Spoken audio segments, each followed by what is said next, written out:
एकदम आला 28 महापालिकेला पण सांगतो सर गाड्या हो गाड्या आणि आता आपण जो प्लॅन आम्ही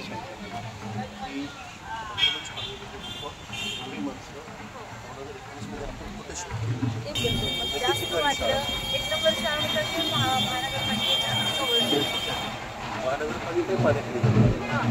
पुढं ते आम्ही आता दुसरीकडे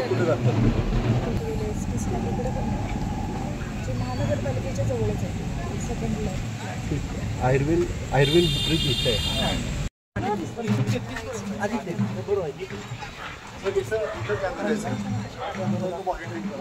म्हटलं तर मी फोन करून बोलू शकतो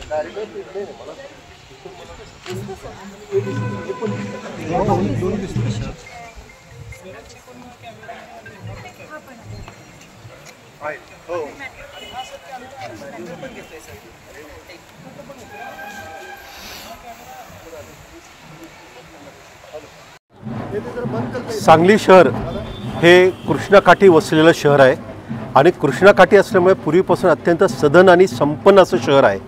परंतु गेले काही वर्ष 2005 पासून इथे पुराचं पाणी शहरामध्ये काही कालावधीसाठी घुसत आहे. या अनुषंगाने प्रशासनाने आता पूर्ण तयारी केलेली आहे. प्रशासन सज्ज झालेलं आहे, महानगरपालिकाही सज्ज झालेली आहे आणि इरिगेशन डिपार्टमेंट, पाटबंधारे विभाग या सगळ्यांच्या एकत्रित सहकार्यामुळे आपल्या यावर्षीचा पूर कंट्रोल करायचा आहे. मला आपल्याला सांगायला आवडेल इथे की सर्वांनी डिझास्टर मॅनेजमेंट प्लॅन प्रत्येक गाव न्याय आणि शहर न्याय, शहरातले वॉर्ड न्याय करायला आम्ही आता सुरुवात केलेली आहे.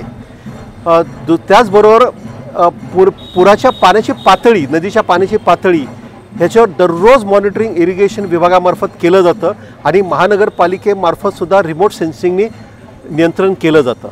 मला आपल्याला सांगू इच्छितो की शक्यतो 30 फुटापेक्षा जास्त पाण्याची पातळी वाढली कृष्णेतली तर सगळ्यात पहिल्यांदा मगरमच्छ कॉलनीमध्ये पाणी जातं आणि त्या कॉलनीला शिफ्ट करण्याची सगळी व्यवस्था महानगरपालिकेने आधीच तयारी करून ठेवलेली आहे.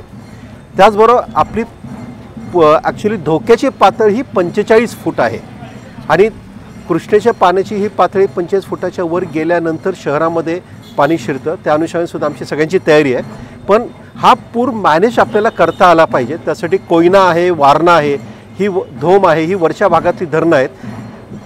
या अनुषंगाने जिल्हाधिकारी सातारा, जिल्हाधिकारी कोल्हापूर आणि त्याचबरोबर जिल्हाधिकारी अलमट्टी यांच्या सर्वांबरोबर आम्ही एक समन्वय यापुढे ठेवणार आहोत.